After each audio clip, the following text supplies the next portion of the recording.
the impeachment proceeding. So there are no objections. We will proceed. Thank you, Mr. President. Mr. President, in accordance to Rule 2, Section 2 of the Rules of the Senate, may I respectfully nominate Jose Luis Garcia Montales as the new Secretary of the Senate. I so move, Mr. President. Is there any objection? Hearing none. Thank you, Mr. President. And there being no other nominations, may I respectfully move that the period of nominations be closed. I so move, Mr. President. Is there any objection? Hearing none. The motion is approved.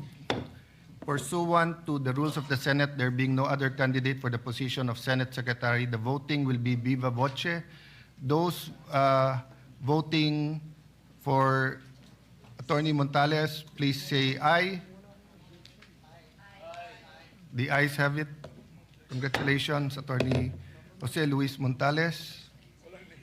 Those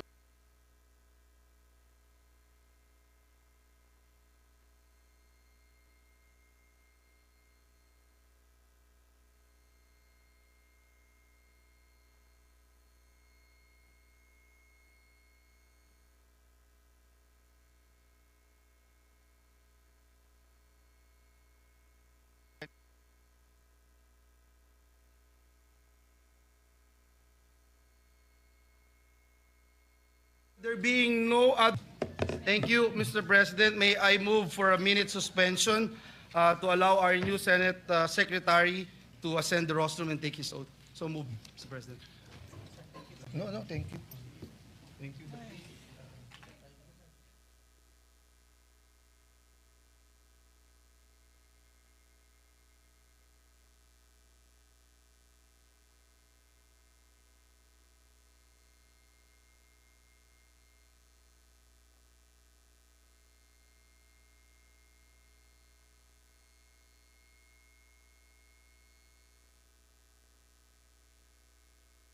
Wala si Ses.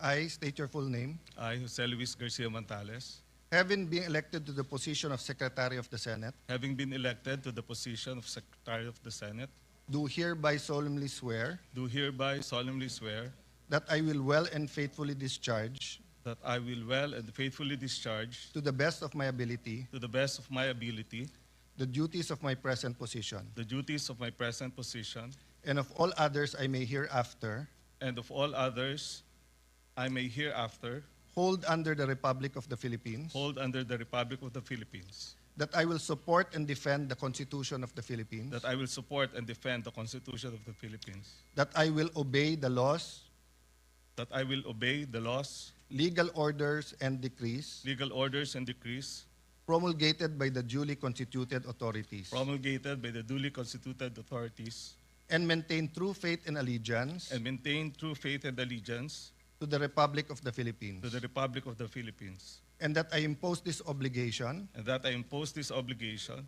upon myself voluntarily, upon myself voluntarily, without mental reservation without mental reservation or purpose of evasion. or purpose of evasion. So help me God. So help me God. Thank you, Pia.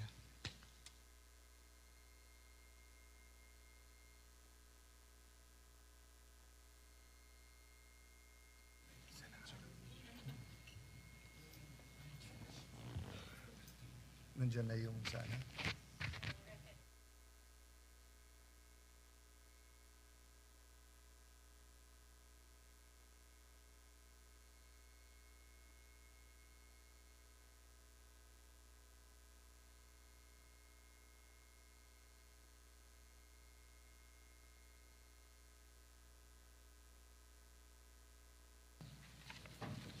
Hearing none, the motion is approved. Mr. President, at this juncture, I move that we proceed with the reference of business. Is there any objection? If not, the motion is approved.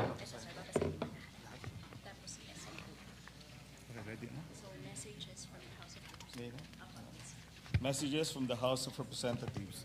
Letter from the House of Representatives transmitting to the Senate 27 copies of Committee Report Number 261 on House Resolution Number 989 titled Resolution Setting Forth the Articles of Impeachment against Vice President Sara Z. Duterte, together with the annexes thereto, and 27 USB devices containing file copies of the above.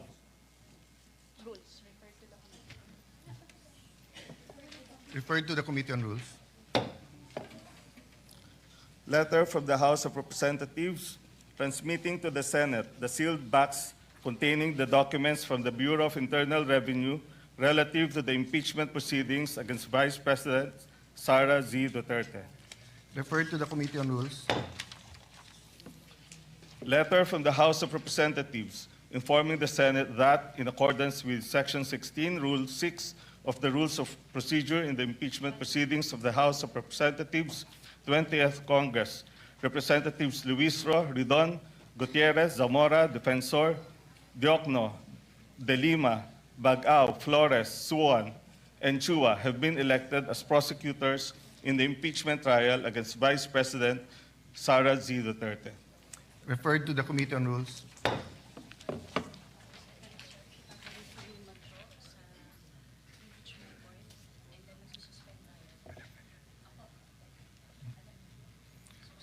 Acting Majority Leader. Mr. President. Yeah. Mr. The President, Minority Leader is recognized. I heard, and we saw the notice, the message from the House of Representatives, and you have referred the articles of impeachment to the Committee on Rules. May we know if we have already constituted the Committee on Rules?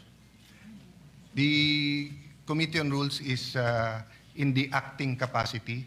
So in accordance with Section 19, the same members and Senator Villanueva. Actually, for your information, Minority Leader, we were in caucus and wanted to meet also the minority to start reading the committee chairmanships, but we thought it prudent to convene the court first, and then when we remove our, after we convene the court and suspend, we can go back into session to start reading the committees.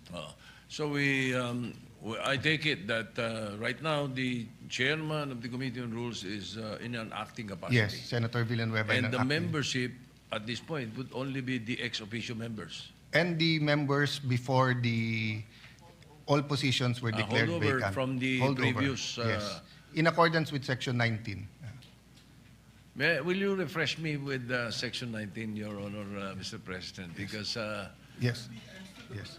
And to be fair, because in that Senator case- Pangilinan has a interpretation question. That's why we referred this to the Committee on Rules. okay. The chairman and the members of the permanent committee shall commence in the exercise of their duties upon election. They shall cease when their successors shall have been elected or designated. So since we have not yet elected or designated their successors, except for the majority leader, our interpretation that it continues. But Senator Pangilinan did bring up the seeming conflict that if it's all seats vacant, then it's Yes, vacant. But precisely. then my initial statement was that you harmonize the rules, and if you harmonize it with pragmatically with what's happening, then we should never have a complete vacancy. Having said that, it is with the Committee on Rules, but I don't think Senator Villanueva scheduled it for hearing until we have the permanent members, just to be sure. And we hope to start doing that this afternoon. We will accept that for now, Mr. Yes. President. Thank you, Minority Leader. We make a note of the manifestation. Thank you. And I will note and recognize not only your observations today, but the observation of Senator Pangilinan. And if we need to clarify later on, it'll be a good opportunity for us to look at the rules, given the 1392 present setup, unless we are overtaken by events. Yes. Okay. Majority Leader?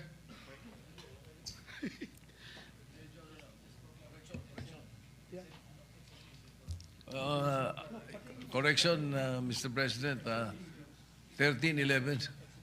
Yeah, well, it hasn't been corrected because Senator Subiri and Senator JV said that they are independent, but same with Senator Pia and I, we started out independent, and then Senator Subiri asked us if for the purposes of we can join the majority. So it's their choice if they remain minority or they join the majority, or if you can get 2 more members, then you will be the new majority. Yes, Mr. President. Mr. President, may I? Of course. Former Senate President Zubiri. Thank you very much, Mr. President. I would like to be associated with the minority bloc, Mr. President, if I may. Binatikos nga ako nila, sabi nila na ako ay nag-fence sitting at nag-abstain.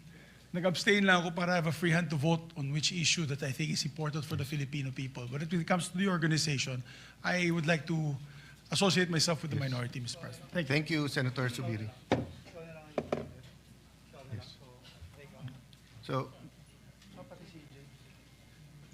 Senator Ejercito would also like to manifest. Yes, first of all, Mr. President, I'd like to thank Mr. President for the trust and honor that I was offered to become the majority leader. But as I have mentioned to you personally, that as of this time, I would rather maintain my independence, and with what is happening all over, I think I'll be able to perform my tasks very well and my pet programs very well as an independent. But again, nonetheless, Mr. President, I would like to thank you for the trust and confidence.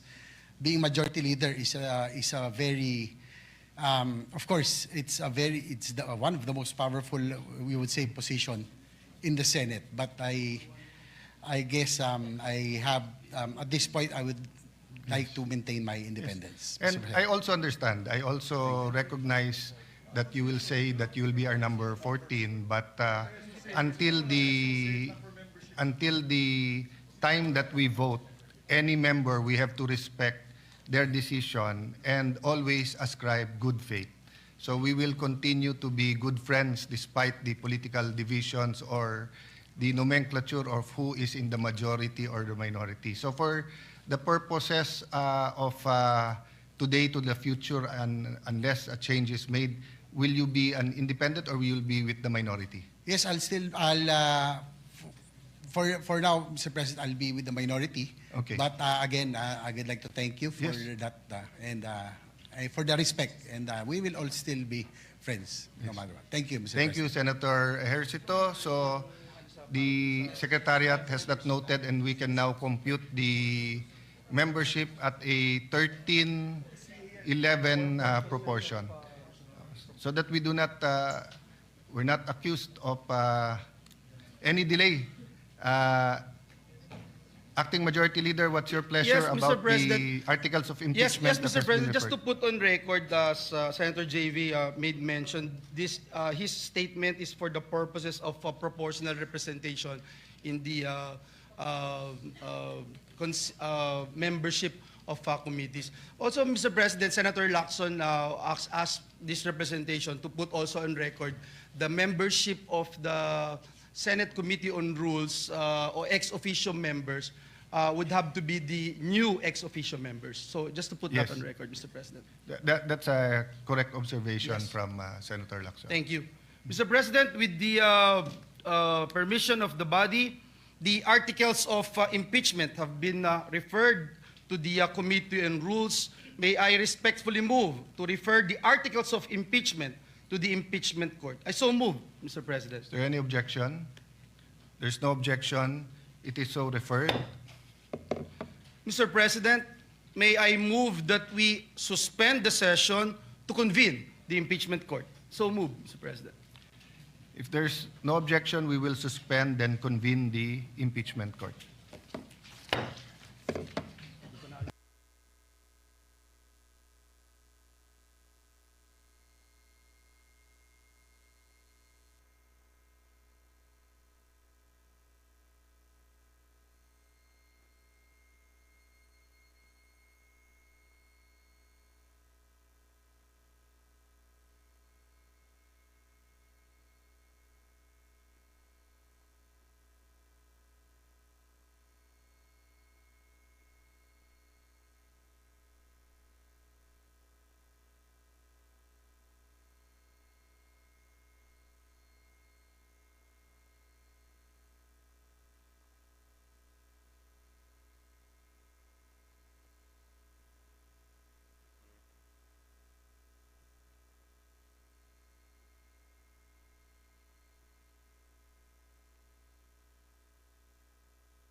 Information.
is hereby declared open.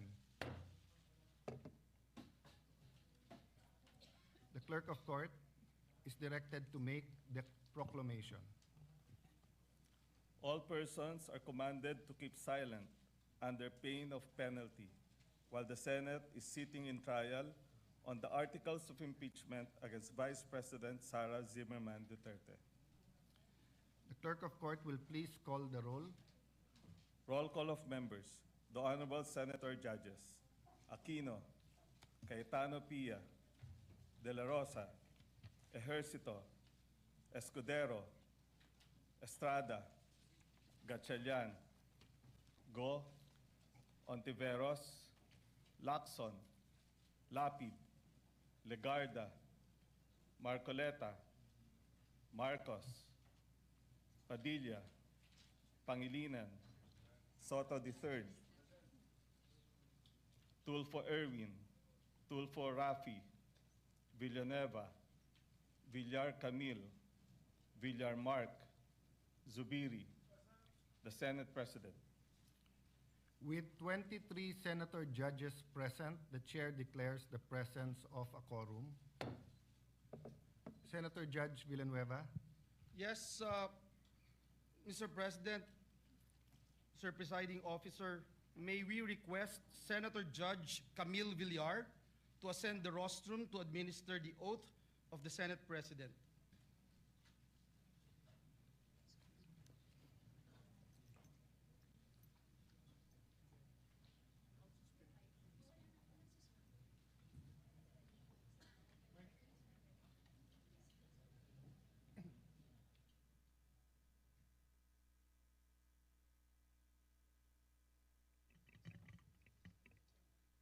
Between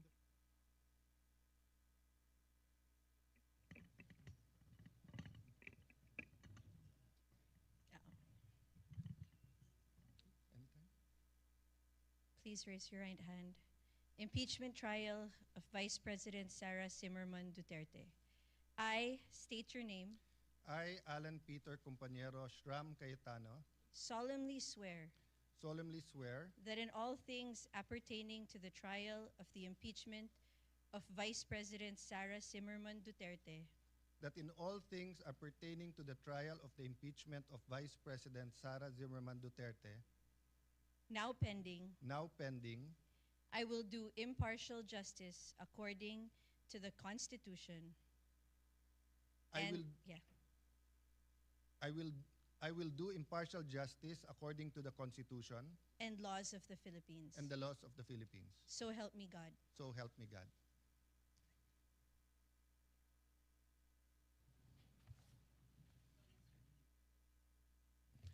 At this time, I will administer the oath of each of the senator judges in the chamber in conformity with Article 11, Section 3, Paragraph 6 of the Philippine Constitution and Rule 3 of the Senate Rules of Procedure on Impeachment Trials. May we request everyone to rise. Same oath, no? Same oath. So, same.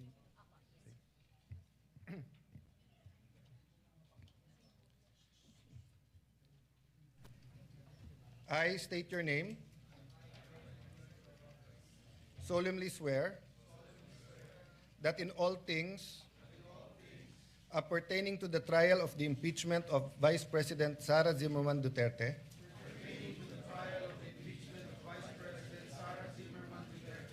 now pending, I will do impartial justice according to the Constitution and the laws of the Philippines. So help me God.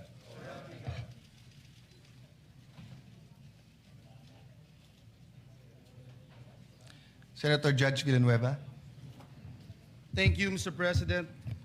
Last Thursday, May 14, 2026, the House of Representatives, through Secretary General Cheloy Garafil, personally delivered to the Senate the articles of impeachment against Vice President Sara Zimmerman Duterte, pursuant to Article 11, Section 3, Paragraph 3 of the Constitution, and Rule 4, Section 11 of the Rules of Procedure in the impeachment proceedings of the House of Representatives. Earlier today, the articles of impeachment were referred to the Committee on Rules and consequently to the Senate sitting as an impeachment court. Mr. President, the articles of impeachment against Vice President Sara Zimmerman Duterte with its annexes are now presented to the court for proper disposition and action. The same is duly noted and made of record.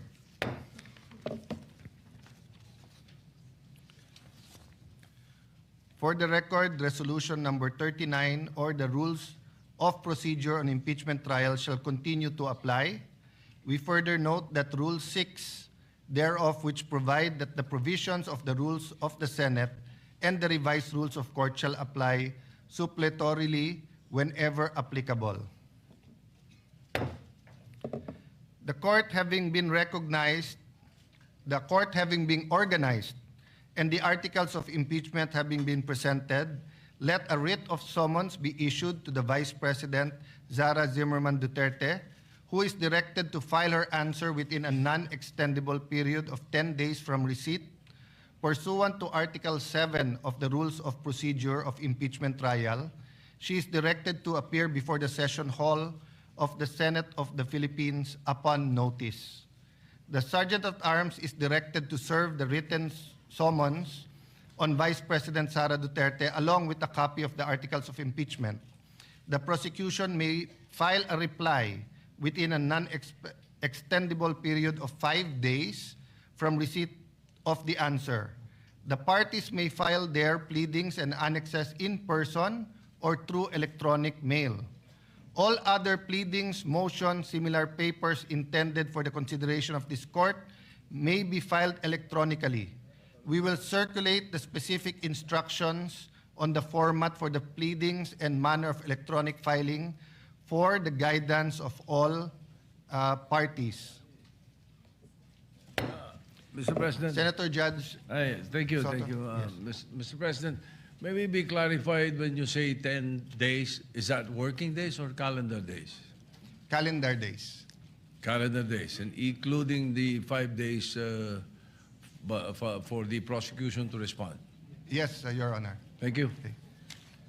The clerk of court is hereby authorized to calendar the case for pre-trial and issue the corresponding notices to the parties after the last pleading is filed. Upon conclusion of the pre-trial, the trial proper shall commence on a date and time fixed by the court, of which the parties shall be duly notified. I approached members of the minority of the Senate, and then later on I will approach the senator judges that we will fix the calendar together, and in pursuit of impartial justice, we will come up with a impeachment calendar that is fair to the prosecution and to the defense, and will allow us to continue to function in the legislative side of our work. Any other matter? If there no other matter, the session is suspended.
Okay.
Session is resumed. Mr. President, with the permission of the body and pursuant to Rule 10, Section 13 of the Rules of the Senate, may I respectfully move to elect the chairpersons of the Senate permanent committees. If I may, Mr. President. Please proceed. Senator Lauren Legarda, retained as chairperson of the Committee on Culture and Arts. So moved, Mr. President. If there's no objection, motion is approved. Senator Pia Cayetano, retained as chairperson of the Committee on Ways and Means. So moved. There's no objection, motion is approved. Senator Christopher Bongo, chairperson of the Committee on Health and Demography. Vice Senator Risa Hontiveros. So moved, Mr. President. Is there any objection? Any objection? No objection, motion is approved. Mr. President, Senator Joel Villanueva as chairperson of the Committee on Higher Technical and Vocational Education. Vice Senator Lauren Legarda. So moved, Mr. President. There's no objection, the motion is approved. Thank you very much, Senator Legarda. Senator Jinggoy Ejercito Estrada, chairperson of the Committee on National Defense and Security, Peace, Unification, and Reconciliation. Vice Senator Lauren Legarda. So moved, Mr. President. Is there any objection? If none, the motion is approved. Senator Christopher Bongo, retained as chairperson of the Committee on Sports. So moved, Mr. President.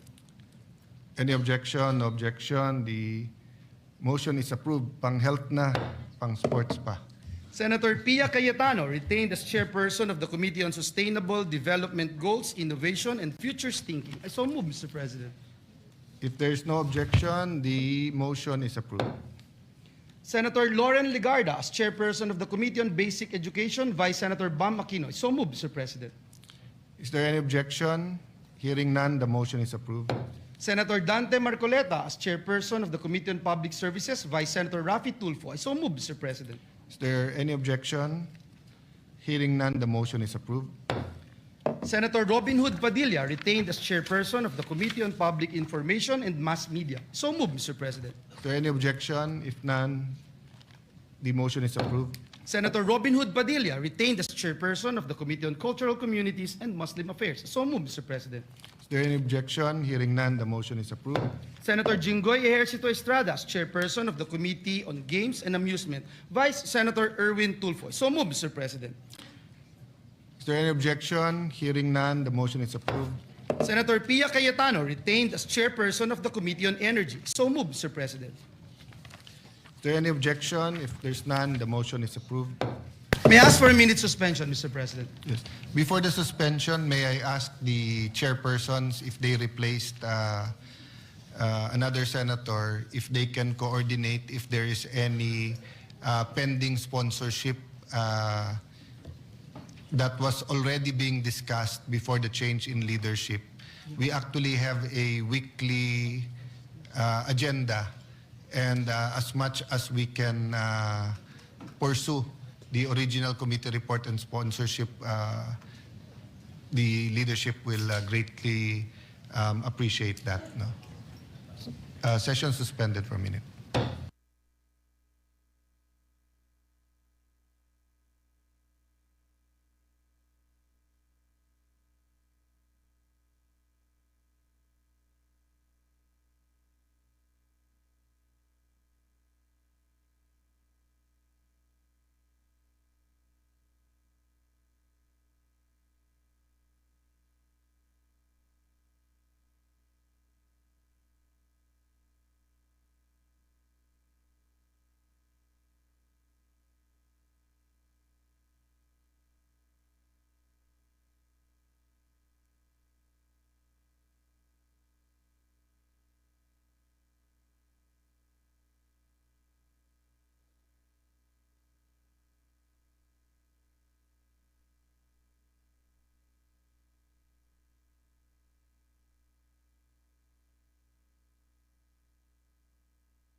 Majority Leader. Yes, Mr. President. Mr. President, to give the new chairperson of the... Mas for... Are we going to elect the Oh. Majority Leader? Mr. President,